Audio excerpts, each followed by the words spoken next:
Shalom ya, puji Tuhan, hari baru, berkat baru, penyertaan Tuhan yang selalu ada dalam hidup kita. Amin ya, kiranya semakin hari kita semakin mencintai Tuhan ya. Jangan bosan untuk mengingatkan diri kita dan orang-orang yang mau mendengarkan kita ya, bahwa tujuan kita cuma satu, ke surga bertemu dengan Tuhan Yesus ya. Jangan pernah bosan ya, karena memang itu yang harus kita tanamkan dalam diri kita ya.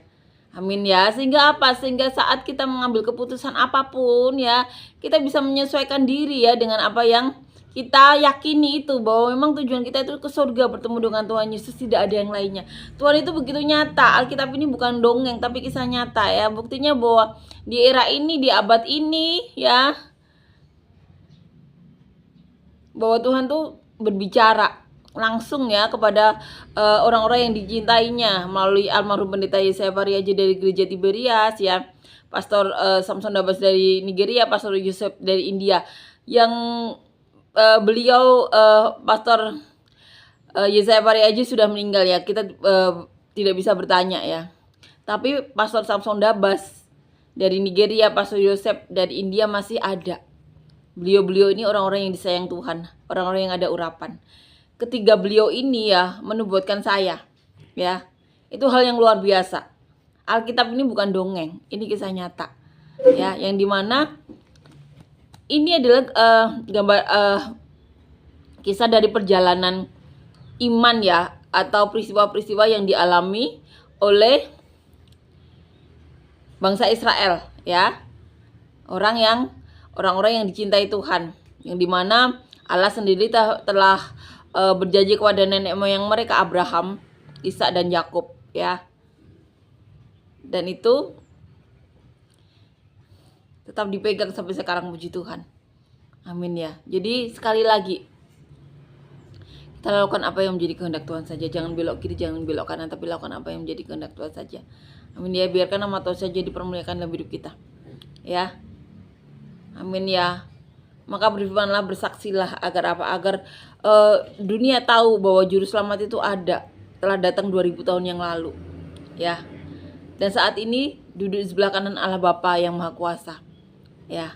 Tapi kita tahu ya, janji Allah yaitu Roh Kudus sudah digenapi. Asalkan kita mencintai Tuhan Yesus ya, dengan melakukan apa yang menjadi kehendak Tuhan saja, dan Tuhan Yesus merasakannya. Allah ya akan mengirimkan bagian dari dirinya sendiri yaitu Roh Kudus ya, hingga kepada diri orang-orang yang memang melakukan apa yang menjadi kehendak Tuhan ya. Roh Kudus itu sangat kita perlukan untuk menjalani hidup kita. Amin ya, agar hidup kita berdampaknya positif ya. Amin ya. Kiranya itu yang selalu kita ingatkan pada diri kita dan orang-orang yang mau mendengarkan kita. Amin ya, puji Tuhan, amin. Kita akan ini ya, membaca dan merenungkan ayat firman Tuhan diambil di kitab 1 Samuel pasal yang ketiga ayat 1 sampai 21. Judul perikopnya Samuel terpanggil. Samuel yang muda itu menjadi pelayan Tuhan di bawah pengawasan Eli. Pada masa itu firman Tuhan jarang, penglihatan pun tidak sering. Pada suatu hari Eli yang matanya mulai kabur dan tidak dapat melihat dengan baik sedang berbaring di tempat tidur. Lampu rumah Allah belum lagi malam. Samuel telah tidur di bawah bait suci Tuhan, tempat tabut Allah. Lalu Tuhan memanggil Samuel, Samuel, dan ia menjawab, "Ya Bapa." Lalu berlarilah ia kepada Eli serta katanya, "Ya Bapa, bukankah Bapa memanggil aku?" Tetapi Eli berkata, "Aku tidak memanggil, tidurlah kembali." Lalu pergilah ia tidur, dan Tuhan memanggil Samuel sekali lagi, "Samuel, bangunlah." Lalu pergi mendapatkan Eli serta berkata, "Ya Bapa, bukankah Bapa memanggil aku?" Tetapi Eli berkata, "Aku tidak memanggil anakku, tidurlah kembali." Samuel belum mengenal Tuhan, firman belum pernah dinyatakan kepadanya. Dan Tuhan memanggil Samuel sekali lagi untuk ketiga kalinya. Ia pun bangun lalu pergi mendapatkan Eli serta katanya, "Ya Bapa, bukankah Bapa memanggil aku?" Lalu mengertilah Eli bahwa Tuhanlah yang memanggil anak itu. Sebab itu berkatalah Eli kepada Samuel, "Pergilah tidur, dan apabila ia memanggil engkau, katakanlah, berbicaralah Tuhan, sebab hambamu ini mendengar." Maka pergilah Samuel dan tidurlah ia di tempat tidurnya. Lalu datanglah Tuhan berdiri di sana dan memanggil seperti yang sudah-sudah, "Samuel, Samuel." Dan Samuel menjawab, "Berbicaralah sebab hambamu ini mendengar." Lalu berfirmanlah Tuhan kepada Samuel, "Ketahuilah, aku akan melakukan sesuatu di Israel sehingga setiap orang yang mendengarnya akan bising kedua telinganya. Pada waktu itu aku akan menepati kepada Eli segala yang telah kufirmankan tentang keluarganya dari mula sampai akhir. Sebab telah kuberitahukan kepadanya bahwa aku akan menghukum keluarganya untuk selamanya karena dosa yang telah diketahuinya, yakni bahwa anak-anaknya telah menghujat Allah tetapi ia tidak memarahi mereka. Sebab itu aku telah bersumpah kepada keluarga Eli bahwa dosa keluarga Eli tak akan dihapuskan dengan korban sembelihan atau dengan korban sajian untuk selamanya." Samuel tidur sampai pagi, kemudian dibukanya pintu rumah Tuhan. Samuel segan memberitahukan penglihatan itu kepada Eli, tetapi Eli memanggil Samuel, katanya, "Samuel, anakku." Jawab Samuel, "Ya Bapa." Kata Eli, "Apakah yang disampaikannya kepadamu? Janganlah kau sembunyikan kepadaku. Kiranya beginilah Allah menghukum engkau, bahkan lebih lagi daripada itu, jika engkau menyembunyikan segala sepatah kata pun kepadaku dari apa yang disampaikannya kepadamu." Lalu Samuel memberitahukan semuanya itu kepadanya dengan tidak menyembunyikan sesuatu pun. Kemudian Eli berkata, "Dia Tuhan, biarlah diperbuatnya apa yang dipandangnya baik." Dan Samuel makin besar dan Tuhan menyertai dia, dan tidak ada satu pun dari firman-Nya yang dibiarkannya gugur. Maka tahulah seluruh Israel dari Dan sampai Beersheba bahwa kepada Samuel telah dipercayakan jabatan Nabi Tuhan. Dan Tuhan selanjutnya menampakkan diri di Silo, sebab ia menyatakan diri di Silo kepada Samuel dengan perantaraan firman-Nya. Dan perkataan Samuel sampai ke seluruh Israel. Ya, jadi ini Samuel terpanggil. Samuel waktu tidur dipanggil Tuhan 3 kali. Ya, waktu itu ketika dipanggil dia selalu bertanya kepada Imam Eli. Dan setelah ketiga kalinya Imam Eli sadar ya, oh ini berarti Tuhan yang memanggil. Ya. Dan di sini kita tahu ya bahwa Tuhan itu memberitahukan kepada Samuel ya bahwa keluarga dari Imam Eli sudah tidak menghormati Tuhan ya. Sudah membuat Tuhan marah. Dan Tuhan kecewa kepada Imam Eli karena apa? Imam Eli tidak memarahi keluarganya, tidak memberitahu kesalahannya. Ya. Ya cuma memberitahu tapi tidak memberi hukuman. Itu membuat Allah marah. Ya. Tidak dihukum, malah cuma diberitahu saja. Dan itu membuat Allah marah. Allah memberitahu Samuel bahwa ia akan menghukum keluarga Imam Eli. Ya, waktu itu Samuel segan memberitahu. Tapi kemudian Eli mendesak ya. Dan kemudian Samuel memberitahu semuanya kepada Imam Eli tanpa menyembunyikan sesuatu pun. Ya, dan kemudian Eli berkata, biarlah itu dilakukan karena memang itu Tuhan Allah ya, biarkan apa yang dilakukannya. Jadi di sini kita tahu ya sifat Allah itu, kalau salah beritahu.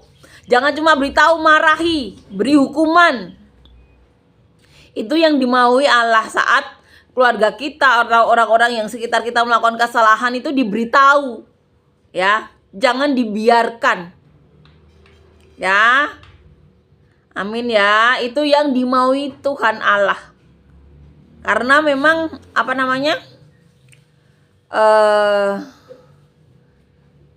kita memang harus mempelajari Alkitab untuk mengetahui apa saja tindakan Allah ya apabila melakukan suatu kesalahan ya.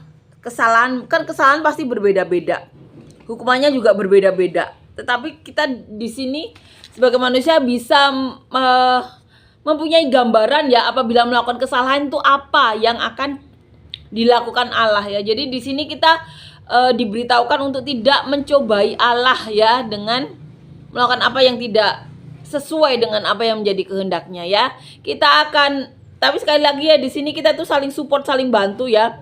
Bukan saling menghakimi ya. Di sini kita memberitahukan apa yang Allah mau ya kalau ada anggota keluarga yang melakukan kesalahan. Ya. Jangan cuma dinasehati, tapi dimarahi dan diberi tindakan ya. Tentunya itu yang dimaui Allah ya. Kita akan mempelajari ayat per ayat ya. Dikatakan Samuel yang muda itu menjadi pelayan Tuhan di bawah pengawasan Eli ya. Jadi di sini dikatakan bahwa Samuel di bawah pengasuhan Eli. Kan perikop sebelumnya diberitahukan bahwa Hana itu mengirimkan Samuel waktu habis sapi susu ya, jadi masih kanak-kanak sekali ya, masih kanak-kanak. Setiap tahun diberi baju efod ya, setiap datang memberikan persembahan, Hana juga memberikan baju kepada Eli ya. Maaf kepada Samuel seperti Naomi dan ini ya, Ruth selalu terbolak-balik di sini juga terbolak-balik, maaf ya. Pada suatu hari Eli yang matanya mulai kabur dan tidak dapat melihat dengan baik sedang berbaring di tempat tidurnya. Jadi kejadiannya tuh saat Eli berbaring di tempat tidurnya ya. Saat itu matanya mulai kabur dan tidak dapat melihat dengan baik ya. Lampu rumah Allah belum lagi padam. Samuel telah tidur di bawah bait suci Tuhan, tempat tabut Allah. Jadi kalau Eli ada di tempat tidurnya, nah kalau Samuel ini juga posisinya tidur, tapi tempatnya tuh di bawah tabut Allah ya. Waktu itu lampunya juga belum padam, masih menyala. Lalu Tuhan memanggil Samuel, Samuel. Dan ia menjawab, jadi Samuel menjawab, ya Bapa. Jadi dikiranya Imam Eli. Lalu berlarilah ia kepada Eli serta katanya, ya Bapa, bukankah Bapa memanggil aku? Jadi ini pertanyaan yang diberikan Samuel kepada Eli ya. Ya Bapa, bukankah Bapa memanggil aku? Tetapi Eli berkata, aku tidak memanggil, tidurlah kembali. Ya, jadi kemudian jawaban Eli tidak memanggil, tidur lagi, tidurlah kembali ya bahasanya di sini. Aku tidak memanggil, tidurlah kembali, itu yang dikatakan Eli. Lalu pergilah ia tidur ya, Samuel balik tidur. Dan Tuhan memanggil Samuel sekali lagi. Samuel bangunlah, lalu pergi mendapatkan Eli serta berkata, ya Bapa, bukankah Bapa memanggil aku? Jadi balik lagi ke Eli untuk menanyakan ya. Tetapi Eli berkata, aku tidak memanggil anakku, tidurlah kembali ya. Itu yang dikatakan ya.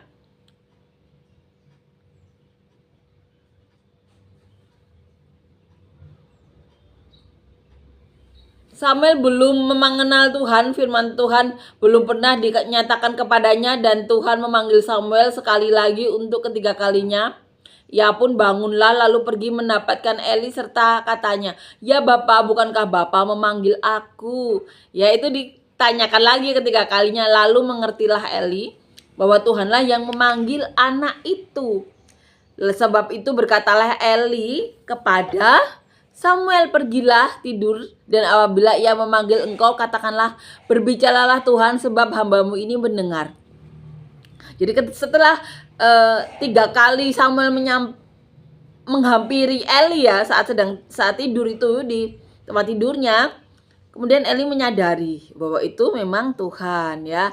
Dan kemudian Eli memberitahukan kepada Samuel apa yang akan dia harus katakan ya ketika Allah memanggil lagi ya. Ini yang diajarkan. Berbicaralah Tuhan, sebab hambamu ini mendengar. Itu yang diajarkan. Maka pergilah Samuel dan tidurlah ia di tempat tidurnya. Lalu datanglah Tuhan berdiri di sana dan memanggil seperti yang sudah-sudah, Samuel, Samuel. Dan Samuel menjawab, berbicaralah sebab hambamu ini mendengar. Ya, itu ya. Jadi waktu kemarin ini ya, sukacita ya, merinding ya jadi saat baca ini ya, ketika Samuel mempraktekkan apa yang diajarkan Imam Eli ini ya.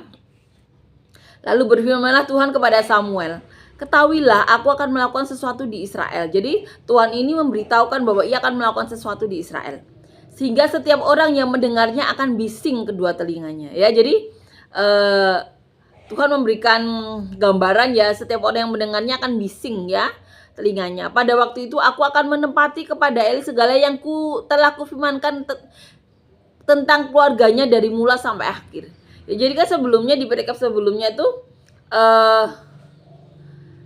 Tuhan sudah mendatangi Eli ya, dan memberitahukan hukuman apa ya, bahwa sebelumnya itu Imam Eli dijanjikan Tuhan bahwa keluarganya akan ada di hadapan Tuhan selamanya.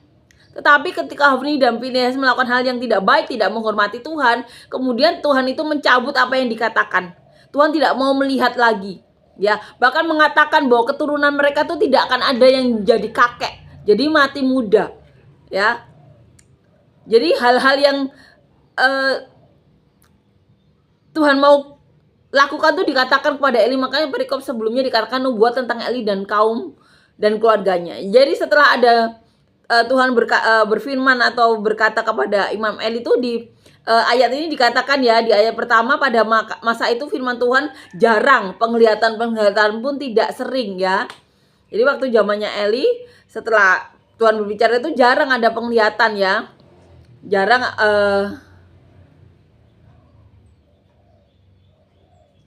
firman Tuhan, jadi nubuatan itu jarang. Itu yang terjadi ya saat itu. Dan di sini Tuhan Allah kita memberitahukan kepada Samuel bahwa apa yang dikatakan Allah kepada Imam Eli itu, nubuatan tentang Eli dan kaum keluarganya itu ya akan dilakukan oleh Allah ya. Ini diberitahukan kepada Samuel. Sebab telah kuberitahukan kepadanya, maksudnya Tuhan sudah memberitahukan kepada Imam Eli ya, bahwa aku akan menghukum keluarganya untuk selamanya karena dosa yang telah diketahuinya. Ya, jadi Imam Eli sudah diberitahu bahwa keluarganya akan dihukum Allah selamanya. Ini hukumannya selamanya loh. Jadi bahwa anak-anaknya telah menghujat Allah, tetapi ia tidak memarahi mereka. Ya, jadi tidak menghormati Allah, yaitu mengambil korban bakaran seenaknya, meniduri pelayan-pelayan Tuhan yang wanita. Itu namanya di sini Tuhan menyebutnya menghujat Allah ya. Bukan hanya perkataan saja, tindakan itu juga menghujat Allah ya, berarti ya. Katakan bahwa anak-anaknya telah menghujat Allah tetapi ia tidak memarahi mereka. Jadi di sini katakan Imam Eli itu tidak memarahi. Jadi tidak melakukan suatu tindakan ya. Sebab itu aku telah bersumpah kepada keluarga Eli bahwa dosa keluarga Eli tak akan dihapuskan dengan korban sembelihan atau dengan korban sajian untuk selamanya. Jadi Tuhan tuh mengatakan dosanya keluarganya Imam Eli itu tidak bisa dihapuskan dengan korban sembelihan atau korban sajian untuk selamanya. Jadi kelakuan menghujat ini ya, imam tapi mengambil korban bakaran seenaknya, imam tapi meniduri pelayan Tuhan, itu dikatakan di sini korban bakarannya keluarga Imam Eli itu tidak akan diterima Tuhan selamanya, ya. Itu yang dikatakan. Samuel tidur sampai pagi, kemudian dibukanya pintu rumah Tuhan. Samuel segan memberitahukan penglihatan itu kepada Eli. Ya, jadi Samuel segan untuk memberitahukan ya, karena ya memang isinya menakutkan ya, itu yang didengar oleh Samuel.